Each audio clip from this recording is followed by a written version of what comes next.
I am from Brooklyn, and I am a office manager, global office manager for a paid social company. Hello, everyone. I'm Michael. I work for Homeland Security, and I'm from Brooklyn. All right. Stephen from Long Island, and I'm a creative director of my own business, as well as a future psychologist. My name is Julie. Okay. Really? I am an MTA train engineer and producer for the next come up show, and I live in Kew Gardens, Queens. Hi everyone, my name is Nicola. I live in Queens and I'm a senior accountant.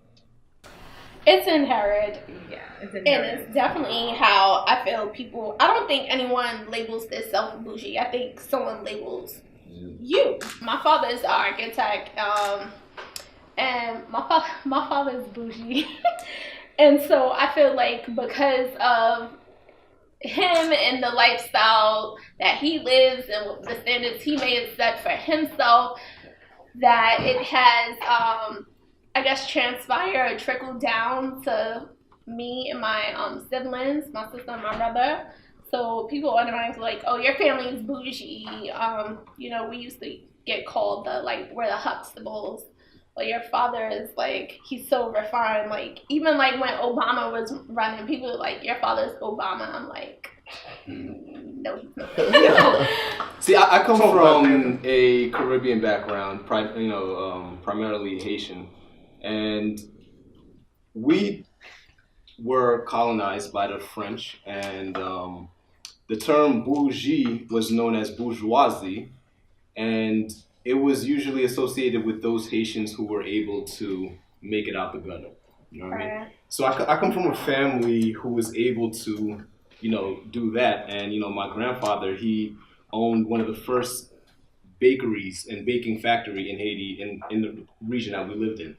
And, he pretty much set the standards for my lineage where it's like, yo, yeah, I know we've been through some shit, but you gotta make it. Simple said and done. You know what I mean? Like you gotta make it. You know what I mean? And as I look at for example, my mother and what she went through, and she actually moved out of Haiti and made her way to Jamaica, Queens, and that's where I was born. I seen her made the transition from, because she went out that world, and the irony, she was tired of the labelisms where she was at, and she wanted the American experience. I mean, she see what was being portrayed amongst her peers, and it was like, yo, I want to go in America. Like a lot of Caribbean people say, you made it once you're able to travel outside of the Caribbean. I mean, you official, whatever the case may be. But her intention was she wants to just experience the world, even if she has to sacrifice giving up what her father was able to provide for her. I seen how an individual who doesn't make that transition can get really caught up in what the environment entails them to be, what a black person's supposed to be, versus somebody who's actually exposed to other black people and say oh shit, so you telling me black people actually can succeed? Now, because for a long time period, I didn't have a role model that tell me yo, you can be black and you can be successful. You know what I mean? You can actually do what you want to do out here in America. You know what I mean? I was not exposed to that. You know what I mean? My mother had to be that role model for me to see that, oh shit, you can make that transition out of the hood and be successful. But at the same time too, I started to see how certain family members who also moved out here to the US was oh, she thinks she's better than everybody because she's actually making moves. You know what I mean? What people don't realize is the double standards. I can be in a professional environment full of, Caucasian or other nationalities, and I'm still gonna get automatically assume that I'm part of this black stereotype. Yes. You know what I mean? So people don't realize there's a constant battle amongst your people and then the other people, and then you're constantly trying to appeal to both sides. You know what I mean? It's like you're letting I'm talking from the perspective of a black male living in New York City. It's I can see that. Being able to walk down the block, walk down the hood, and nigga, I'm still fucking hood, but don't get it twisted. I gotta go out there and get my money. Right. You know what I mean? And I can't get stuck in the realm, the matrix that you're in, thinking that, yo, I gotta hustle, make this, blah, blah, whatever. I did it for a period, and it worked, it was cool, but at some point you gotta mature. In our community, there's a crab in a barrel mentality. And sometimes with that, it's when you do make it out, it's deuces because of that crab in the barrel. Because when you're trying to get out, people aren't really trying to, help you and push you up and allow you to be better. they want you to be just like them. Like you're bougie because you're trying to do better kind of thing. So if you're negative towards me and then I do make it out, why am I obligated now to try to help you? So it's because of that crab in the barrel mentality that in the Black community, some people don't look back. So until we decide that as a community we need to stick together, come together and help each other, there's always going to be that person who decides that when they do get on, that they're gone. That they're not trying to put you on too.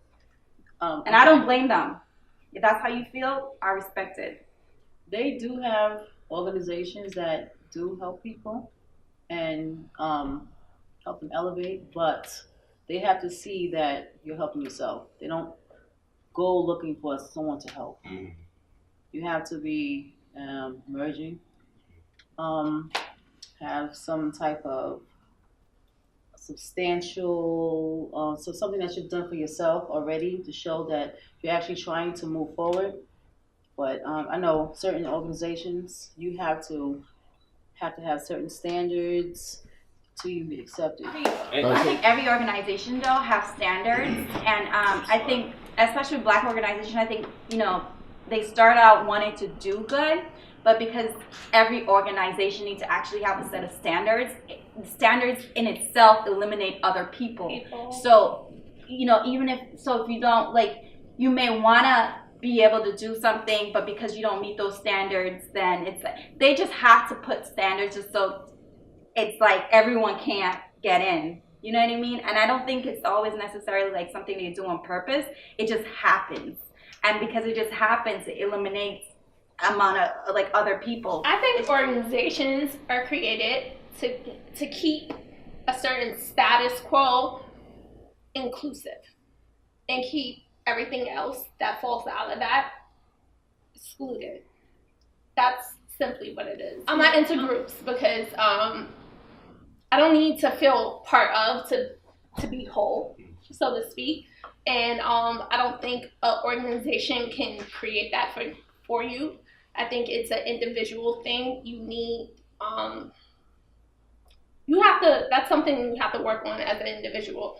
I'm not saying anything is wrong with being part of an organization if you feel like it's gonna give you connections or whatnot.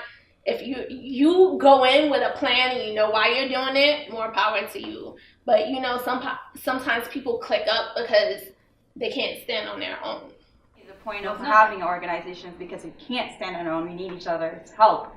So if you have a mentality of I'm gonna do it by myself, then if you can do it by yourself, great, but there's a lot of people who can't and they actually need an organization. Let's forget about maybe creating an organization, like I said, within a community ourselves, within the Black community, without even having organizations to feel inclusive. If we work together, then that in itself is an organization. There's the Jewish community. They do everything for themselves. Okay? Everything. They got everything done. See how I could look from a positive and a negative perspective, because you have those who are wholeheartedly trying to do better for their life, but they feel that their own people are excluding them, while you have those who actually made it out, but they want to secure that the environment that they've created is not going to be filled with those who are not psychologically, emotionally, mentally mature enough to uphold a particular type of environment, society. A perfect example would be you have a group of people who want to invest in a property out in Long Island, right? Now you have these bougie people who buy houses and they have a community going on, and they have certain standards, and now people are saying, oh wow, there's a Black community growing up here on Long Island or Atlanta, whatever the case may be. How can I take part of it or whatever? Now, with any organization or even an educational system, we see that there are certain standards prior to entering into that college, fraternity, whatever the case may be. Same thing could be stated when it comes to these social classes of Black people. It's not that they necessarily want to exclude anybody. It's like, we have a whole level of responsibility now. Now we're dealing with property, taxes, business, etc. unless that you can actually show you that you're able to be responsible to be on that level, we can't take you right now. But the door is still open. But right now, we cannot, allow you to infiltrate, in a sense, what we've worked hard to build. I always want to put on someone of my color. You get what I'm saying? I want everybody to strive, but then not everyone's going to strive because one, people don't want to put in the work, they just don't have the vocabulary, the look. It's just like, girl, take that red hair off. Wear it on the weekends. Don't wear it Monday through Friday. You get what I'm saying? Like, I came a long way from where I started to where I am now, and I just noticed that when I'm at work, I have to mask certain things. Like, I can't say certain things, or even like my facial expressions will just come off very negative. And I never want someone to be like, oh, well, I feel uncomfortable around her. There's 78 people in my office, and myself and another coworker are the only blacks. Mm-hmm. And that's the issue. Sometimes the black people, they feel like, okay, taking off my red hair, it means I'm not being myself. Like, is your red hair, you identify with your red hair as being who you are? Like, I don't see wearing red hair as that's who I am. You know what I mean? So some black people feel like if I gotta change who I am to fit into that world, then screw that. You don't want to meet those requirements, then it's fine. But you just know that you're just gonna always be there in a crab in a barrel. Why else to be? Yeah, like I'm challenging you. No, why have to be there and not there? No, because you can be here. Being there, and it can be there. You're trying to work your way up. So that's what I mean by being there. That means that you're never gonna maybe move you can create your own lane. You're gonna be an entrepreneur, and you're gonna do things the way you want to do them and be successful at that. If you're not gonna do it that way, then you're gonna conform to somebody else's way. It's either or. So I take it in a positive or a negative way. I think it's a lot of ignorance at the end of the day to what the term actually means. Unfortunately, a lot of people of color are very unaware of just who they are, their relationship with society, where they fall. So it's more convenient for them to fall under a particular type of stereotype, archetype, and sit comfort in that zone. And then when they see somebody who actually elevates out of that zone, it's a conflict, or it's a threat. Like, oh my gosh, this person's on some next shit. You know what I mean? In actuality, there might be somebody who's influencing these people, inspiring these people to get to the next level. People have their comfort zone, and when they see an individual that challenges their comfort zone, they feel threatened by it. Yeah. And so it's like, okay, you're a threat, so you're not one of us. Mm-hmm. So we have to label you bougie, so to speak, because you don't blend in with us. Not understanding, not blending in could be powerful and that's and liberating. Yeah, exactly. It's very sad, because I think we affiliate the term with a negative connotation, rather than trying to see that black people are actually making moves out here. And you should question, okay, not why is this person wearing expensive whatever, but how are they able to obtain that? And is there some way that we can share information that we could get to that same level as well, as opposed to, oh, nah, they on some next shit. Nah, man, build. And this is the continuous problem amongst our community, is that we're always finding somebody to challenge, and that goes on both parts. On the people who actually made it out the hood, or made it out as a certain type of stereotype, they should try themselves to be more of a role model and try to set that example of what black excellence is. You know what I mean? And I think a lot of people are not ready to take that responsibility. You know what I mean? They're just like, I'm doing me. You know what I mean? Fuck your shit, nigga. I made it. You figure it out. Right. That's true. I agree with you. Like, people who aren't on your level will continue to be bougie, but I'm just like, I don't think it's like that. I mean, we have to grow, mm-hmm. and if you aren't growing, then that's on you. But as a person, if you desire to have nice things, or your mindset is different, it's not like everyone else's, you shouldn't be labeled as bougie. It should just be labeled as growth. I've been labeled bougie, like, all through high school, and it's mostly because you're different and people can't really associate with you, or they don't understand you, so they automatically label you as bougie, especially in the black community. If you speak proper, it's like, oh, you're bougie. If you you don't like Jordans. What? You're bougie. I don't like Jordans. I like shoes. You know, so I think it's just being different. I was super feminine even growing up. And even though, you know, I went to school and everyone liked Jordans, it was a thing. I don't even think people wore Jordans because it was their style. It wore it because everyone else did. And I never fit into that. Like, I didn't do things because people did it. I didn't like Jordans. So I always wanted to find something else that I liked. I was in junior high school and I was friends with this girl who was like 2 years older than me. And she was used to like always having the attention. And I felt like as I was growing into myself, I started to stem away from what was typical gear in the community. Right. And I remember like I was wearing shoe boots and stuff like that. And she was like, oh, who do you think you are? Like, she doesn't wear, oh, now you don't wear Jordans, like, oh, you're too good for us now. And it was that, like, whole thing. And I'm, like, 7th grade. I'm just, like, I like these shoes. I don't know. It. Right, like, it's not that deep for me. Like, right. This is just what I'm attracted to. Like, if that's what you're attracted to, that's good. Like, if that works for you, it works for you. But this is what works for me. I know growing up, it was just, like, that was the thing. Like, if whatever number came out, you had to have, in addition to having Construct, a fresh pair, and Uptowns. But after a while, I grew out of that. I started wearing heels and just not just sneakers. But now, as I'm older, I do notice, like, depending on where I'm going, or if it's like I'm just going to the supermarket. I know before I used to get dressed up, but now I just throw on anything. But even still, what I throw on, people are still like, well, why are you so dressed up? And I'm like, used to get dressed up to go to the supermarket? not dressed up. I'm not coming to the supermarket. What do you consider, like, what did you wear while you were at the supermarket? I'm curious now. I mean, I just wasn't going to go to the supermarket with my pajamas and sneakers on. Okay, so you didn't look sloppy. That's all you saying. You look put together.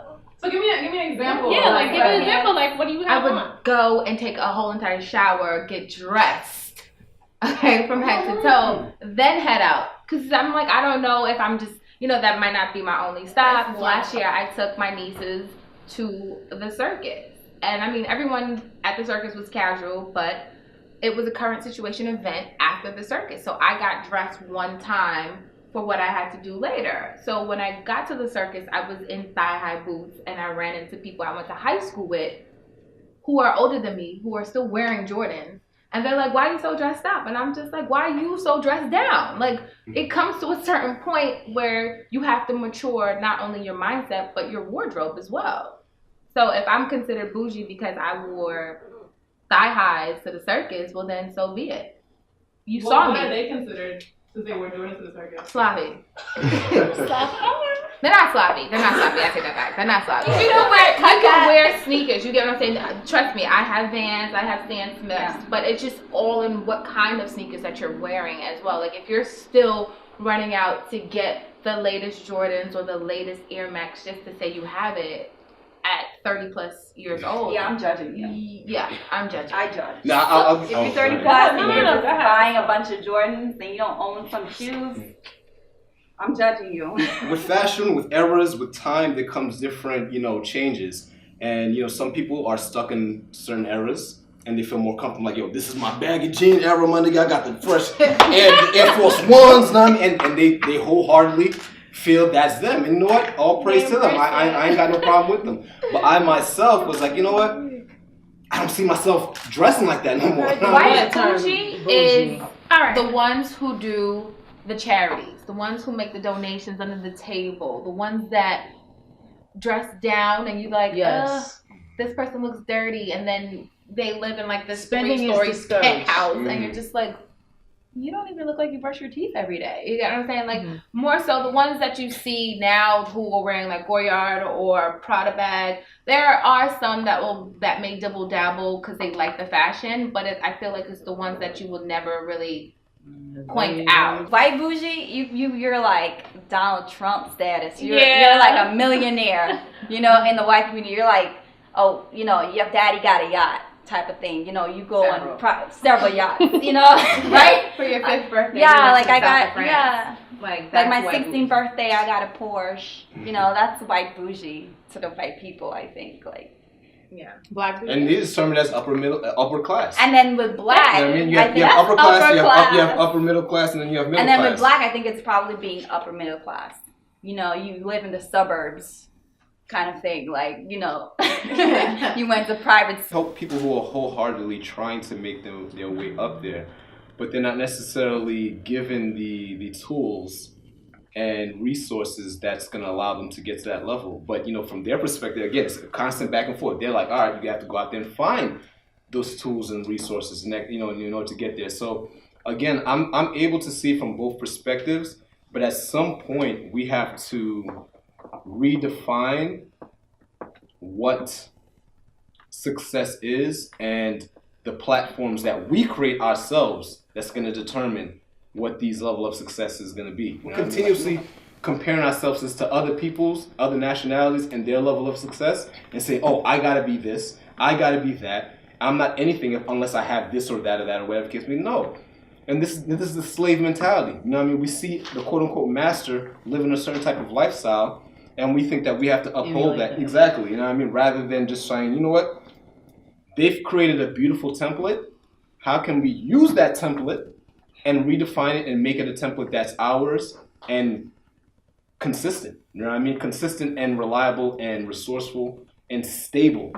You know what I mean? We don't have any stability. And then those who do have the stability, I understand from their perspective, they make it very strict for you to even be a part of that stability because they want it to continue. People perceive what black and professionalism or success is based off what they see on media. Yeah. So if they're looking at 50 Cent and whoever is popping, Lil Yachty or whatever the case may be, they think like, all right, boom, that's black success. There's not enough professional black men and women promoted on the business aspect. And then when you go overseas, you see that shit. You're like, oh, you're not a musician? Oh, you don't dance? You're telling me all you do is just model or back. You know what I mean? Exactly. And so it's like, oh, you know what I mean? So we have to start redefining on what it means to be black and successful and what black and bougie is. Black and bougie doesn't necessarily mean a negative connotation. It could mean something like, you know what? The original roots, bourgeoisie. Bourgeoisie does not mean that you're negative and that you think that you're higher than anybody. It just simply means that you're somebody who's successful. My last name is Meyer. A lot of people identify me by the name Julie Meyer. So automatically they assume, I get a lot of help just because of my name. And they tend to do more research. And they're helping because of that. My mom, her name is Jacqueline. My dad's name is Noel. So like we come from a background where everyone has like those, common names. It was never on, let me be creative. I think my mom growing up, my mom was very structural. So that's how she kind of lived her life and, raised my sister and I. Me personally, to each his own. When it comes to people's children, it's it's a sensitive topic when you come to like kids. I personally would not name my children, things that I just came out of a hat because I really want them to succeed in life. The world to me is just getting scarier and scarier, so I don't know what it's going to be like when it's time for me to have children. So I just want to be at least on paper before, you can put a face to the name, they're not already like crossed off the list, because people do that. It's like you see a certain name, if you aren't able to pronounce it, it has too many syllables, and the last name is like Johnson, Williams, they automatically assume that you are African American. We have those like weird names and stuff, like you give our kids weird names and you can't pronounce it and it seems so weird. Listen, when I cross my desk and see those Asian names, I can't pronounce that shit either. I'm like, what the hell is that? But then when you look at Asians, the first thing that comes to your mind when you talk about Asian is they're smart. You know what I'm saying? Right, but nobody thinks negatively. It's a stereotype. But I think or Indian. Asians, when they come to America, they change their name. My name is Jai Wen. I'm Jason now. Yeah.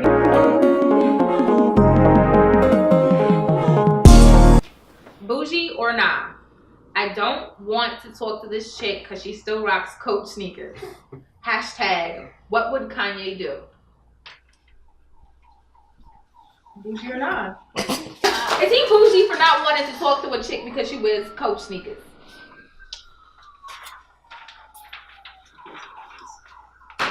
I mean, you gotta keep up with the times, child. Let them Coach sneakers rest.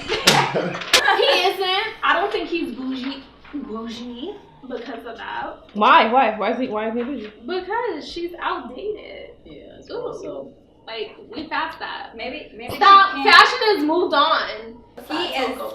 He is judging her character and who she is That's what I'm based saying. on her Coach shoes. He bougie. But I bet you she bougie. She got Coach shoes, But but she got we fat all do ass. That's that. probably why That's he's what so people. Bougie or not, that's not on my sheet, by the way. I don't fuck with chicks that still live in their mama's house. Hashtag she got her own. You don't fuck with chicks that live in their mama's house. That's not bougie. She grown. Hell no. Bougie or not, a girl that only dates men with money. That's bougie, or that's just gold digger. That's hard. How does that make her bougie? Like, I mean, wait. A female that only talks to a guy for money? She's a gold digger. Like, why don't you have your own? You shouldn't worry about what somebody else has. Only. That's the key word. Like, I mean, you would want someone to have money. Don't get me wrong. Like, you don't want to date no broke nigga, but you can't be no broke bitch looking for, somebody to upgrade you to make you bougie. It's like, girl, you're not bougie. You a bum. That's her standard. She don't want no broke nigga.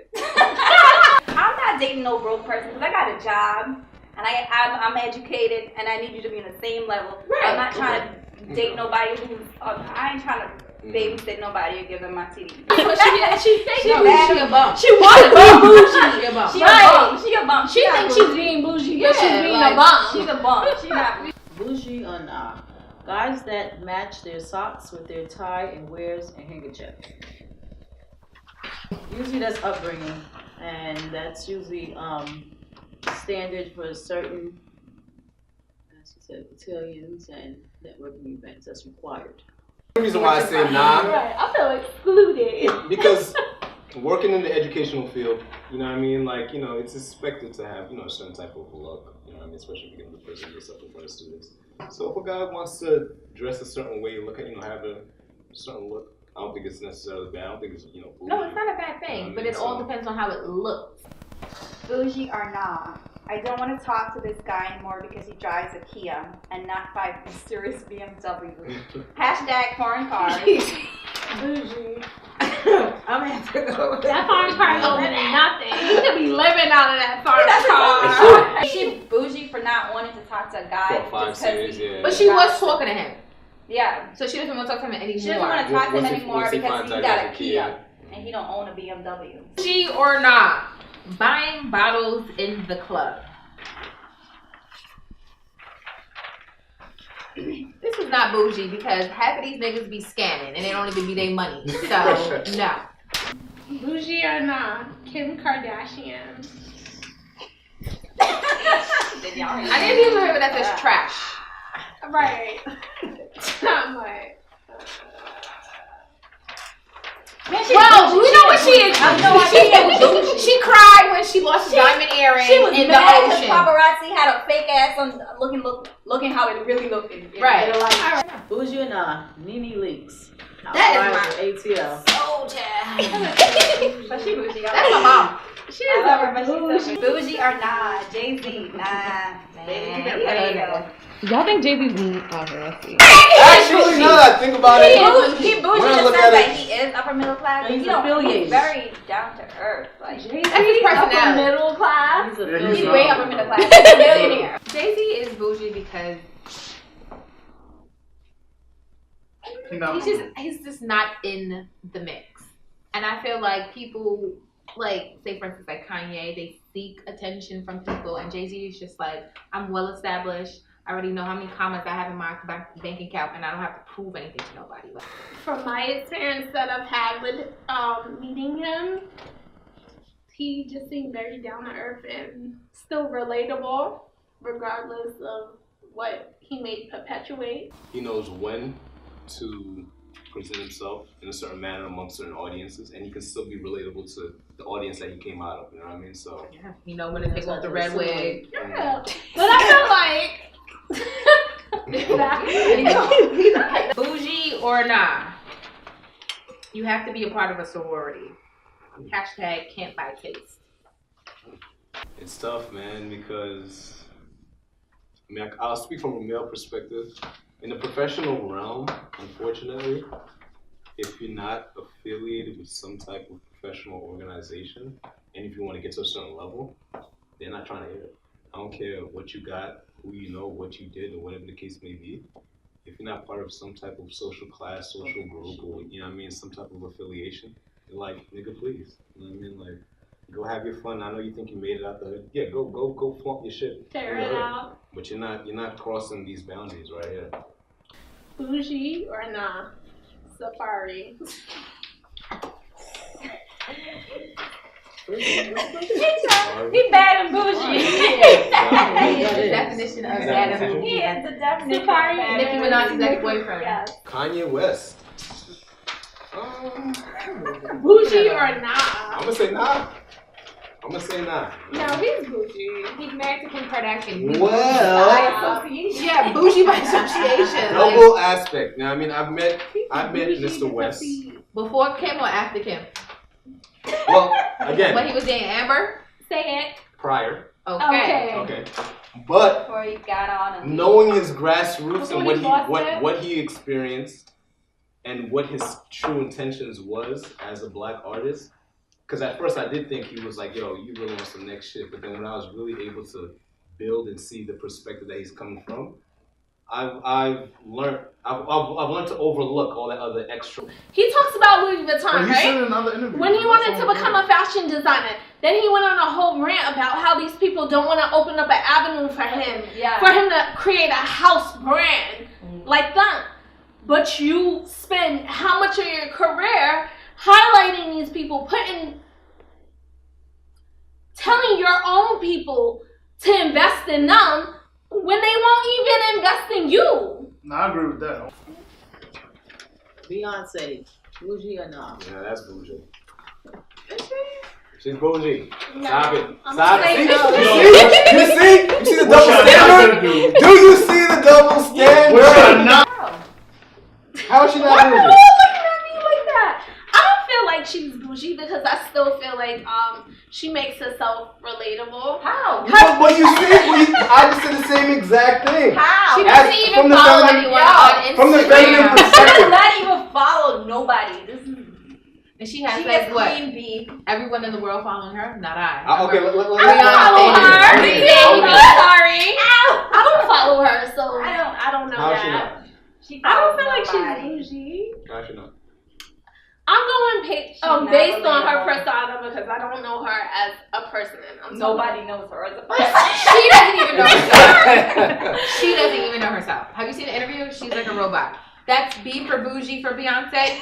Have you seen Blue Ivy? Blue Ivy is bougie. Where did that come from? Her parental. Beyonce is bougie. Blue Ivy? Yeah, she's the cutest bougie baby out there. She's so cute. She seems more relatable than her mama though. I mean, Bougie or nah, Oprah. Man, she's I'm sorry. I mean, she's You the get a definition. car. You get a car. Everyone gets a car. Everyone's bougie. Everybody wants to be. Everybody wants to be on I want to Oprah's be platform. Oprah. Everybody wants to be Oprah. You should I aspire love to be Oprah. Oprah. Everybody should aspire to be Oprah. Get your nails done every 2 weeks. Boujee or nah? I get my nails done like 2 weeks. No, Exactly. that's part of your grooming. Sanitary.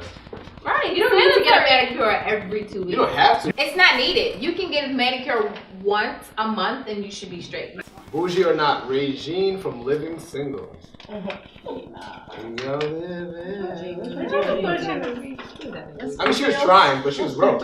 Yeah. She was broke. Which one was that? She was She was trying. fake bougie. Huh? Fake. No, she wasn't a doctor. She was a young Like girl. Hollywood and what I've seen being portrayed on VH1, BET. I don't see that as the new money. I see that as just niggers with a budget. You know what I mean? Like, I'm sorry. I mean, it's what it boils down to. It's like, oh yeah, we got some money to do a low budget film or yeah, because the production film down there they is get a their heads little gassed. Like, oh yeah, on you the know what? lower We on this scale. show, we got our own show, whatever the case may be. But if you study real equity and assets, and you see that they don't really have. I'll say so this: like, I give them props to trying to get away from Hollywood to start a new community of their own, and maybe we should be a little more supportive of that. But I don't want my son or future daughter to be thinking that you have to suck a dick. in order to. Oh no! Man, Specifically talking about love and hip hop. Yeah, all that shit. Man. Man. That's not necessarily. That's barely 1%. That's barely 1% of the barely, community. but what's being portrayed. Like if I'm an Indian or Latino or whatever, other race other than black. I'm seeing that on You're TV. gonna associate I'm thinking that's black with, success. That's what you associate. I'm like, oh word, that's what black successful people do. All right, then that's what it is. So that now when a white boy comes in on campus and sees me, he's like, oh, what's up, my bro, but my then nigga? you're falling into the same thing white people do to us, which is generalizing, which is stereotyping us. You're doing the exact same thing to ourselves. That's why we never get anywhere. But this is why we have to create a new platform. So that's why we never get But they are It's not about creating a new platform. platform. That is creating a new platform. That's leaving Hollywood to say, well, let's start But our how's- own community. but how is it- and then how- we're doing the same thing by stereotyping. But how is it when it's still under somebody else's system? I can understand if it was a totally complete new system that we created. What system? But Viacom still owns BET, MTV, all these companies that we're trying to rely on. I get it, but we got to start somewhere. We are. This is what this show is about. Yeah. There's nothing wrong with supporting it, but if the pattern is consistently showing that from 1980 up into 2017 that the only type of black people that you portray are those who are ratchet, then at some point I'm gonna have to exit. No, certain things you're invited to do because of birth. So, you can choose to stay within those limits or you can find to your own. They're still available to you. Me personally, I don't depend on other people. I depend on myself. Everything I do is independent for myself. Can I go to my family? I can, of course. But I'm relying on that. So, I don't. I don't make choices based on whether or not I feel like it lives up to a certain. If I want to do something, I'll do it. Like I fed. My friends like, that's so ghetto. I was like, what, girl? No. So everybody's standards is different. Like I'm gonna do whatever makes me happy. At a party, girls are taking their shoes off. My feet can be bleeding, and I'm never taking my shoes off. I don't never take my shoes off. Okay? Because to me, don't get me wrong, I'm not gonna sit here and say I've never taken my shoes off, but it all comes with growth. As an adult, I am not taking my shoes off. It's not a fit. And putting my bare feet on the floor. There's salmonella, there's glass, there's saliva, there's everything you can think of. I'm not doing that shit. That's why I bring, specifically when I wear my Louboutins, because those shoes hurt, I bring a backup. And not just no raggedy taggedy house shoes, okay? I'm bringing something else Something that wearable. looks presentable with what I'm wearing. Because that's just disgusting. Females tend to do stuff like that. And I'm just like, what in your right mind, sis? Why would you take your shoes off? And another thing is like once you take your foot out of a shoe, your foot has now expanded. And you can't put your foot back into your shoe. So you're wobbling, your ankles are looking crazy. And it's just like for me, I feel like I'm educated and I have a certain standards, especially with like when I go out, I act a certain type of way. You know what I mean? I hold myself up to a certain level. And if I hang out with anyone, I expect you to act the same and behave the same. Like, I'm not going to be out with you and then, you so drunk that you can't even take care of yourself. Or, you're wobbling everywhere, you're falling down. Or you're the type of girl that's like, easy for everybody. You know what I mean? Like, I'm not going to hang out with you if I don't want to be around that. You know what I mean? I'm out with you. You over here talking to Tom, Dick, and Harry. And it's like, you're not being a closeted hoe. You know what I mean? Right. Right. Like, I don't want to associate myself with people like that. I have been in a situation where I was like, okay, I need to get out of here. And there's even times where I've hosted situations, events, And I'm like, why the fuck are you here, bro? Like, you know, I don't want to go into too much details, but I had like, you know, a little house event at the crib. And, you know, like I said, you know, I mean, I'm not in the best neighborhood, but, you know, I invite neighbors to come through, you know, a little house event going on, whatever the case may be. But, bro, don't try to sell your drugs at my crib. You got customers knocking at the door, like, yo, is so-and-so here? So I could pick up a dime or whatever. I'm like, bro, really? We here trying to watch a game and chill and relax and, you know, socialize as men or whatever. And you got your customers knocking at my door, bro? I'm sorry. Like, nah, bro, like, that's not cool. You know what I mean? Like, you lucky I told you where I live. You know what I mean? How you telling your customers why not? If I'm being considered bougie because I wear Gucci or Louis Vuitton or whatever it is, and it's just from a materialistic standpoint, I don't embrace it. If being bougie means being better and bettering yourself and being educated and trying to, you know, do better and being married before you know, have kids or, you know, setting standards for yourself, then that's something that anyone should want to aspire to be. So in that sense, no. Being bougie is a good thing. But if it's just purely materialistic, I don't support it. Same. I totally agree.